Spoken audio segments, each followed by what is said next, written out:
pilote, c'est un métier de passion. Beaucoup en rêvent, mais le nombre de places dans les cockpits est limité. La France compte environ 8000 pilotes de ligne et l'Europe environ 45 000.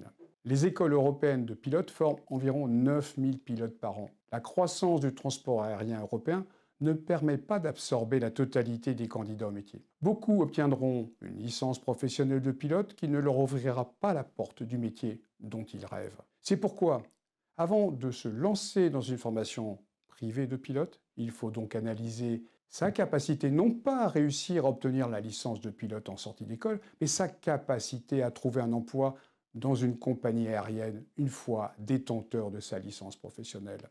La première étape est donc de se tester dans des sélections de pilotes cadets de compagnies aériennes. Évidemment, tous les candidats pilotes ne réussiront pas à intégrer ces formations de cadets, mais tous pourront ainsi prendre conscience des compétences attendues pour le métier de pilote de ligne.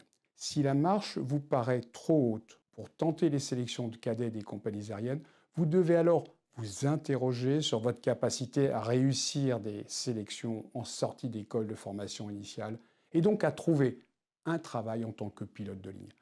Rappelez-vous que si la sélection n'a pas lieu en entrée en formation, elle aura lieu en entrée en compagnie aérienne. Les sélections en compagnie aérienne exigent à la fois des compétences techniques et des compétences non techniques, mais aussi d'être plus performant que les autres candidats, puisqu'il y a beaucoup plus d'aspirants au métier que de postes disponibles. Une fois que votre décision est prise d'investir 100 000 € ou plus dans votre formation de pilote, le choix de l'école va dépendre de votre niveau en compétences non techniques.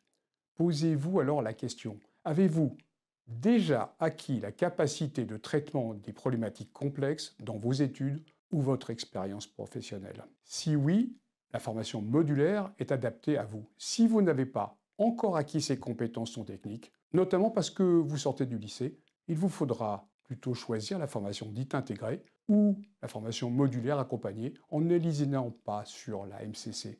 La MCC APS est alors un impératif car elle est majeur dans votre mise en application du travail en équipage. Le choix d'une école vous initiant aux compétences dites CBTA, Competency Based Training and Assessment, est essentiel. Il est important de vérifier si l'équipe pédagogique de l'école comporte des instructeurs possédant une expérience de pilote en compagnie aérienne.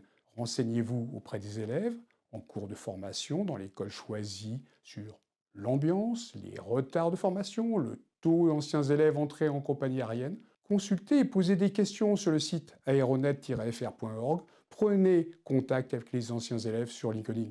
Si vous avez un doute sur la qualité de la formation, sur les délais non respectés, sur le taux d'emploi en sortie d'école, sur l'éthique des dirigeants, sur la fiabilité financière de l'école, cherchez alors une autre école. Vous devez être sûr des qualités de l'école car c'est votre avenir qui est en jeu. Par ailleurs, vérifiez si l'école choisie détient bien les agréments pour l'ensemble de la formation sur le site de la DGAC. Si l'école ne détient qu'une partie des agréments, c'est que l'école sous-traitera une partie de votre formation à un autre organisme. La DGAC vous conseille de ne signer de contrat de formation qu'avec l'organisme détenteur des agréments.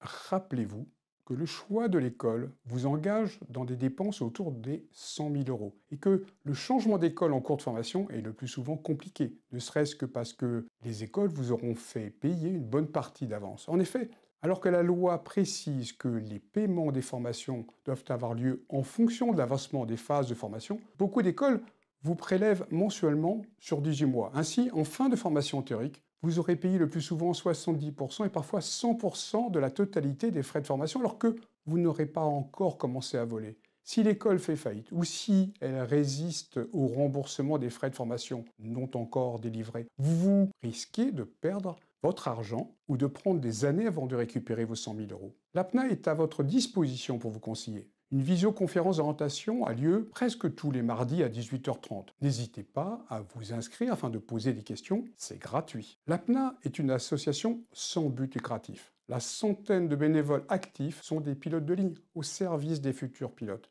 Nous sommes gratuitement à votre disposition, vous pouvez compter sur nous. Bienvenue à l'APNA.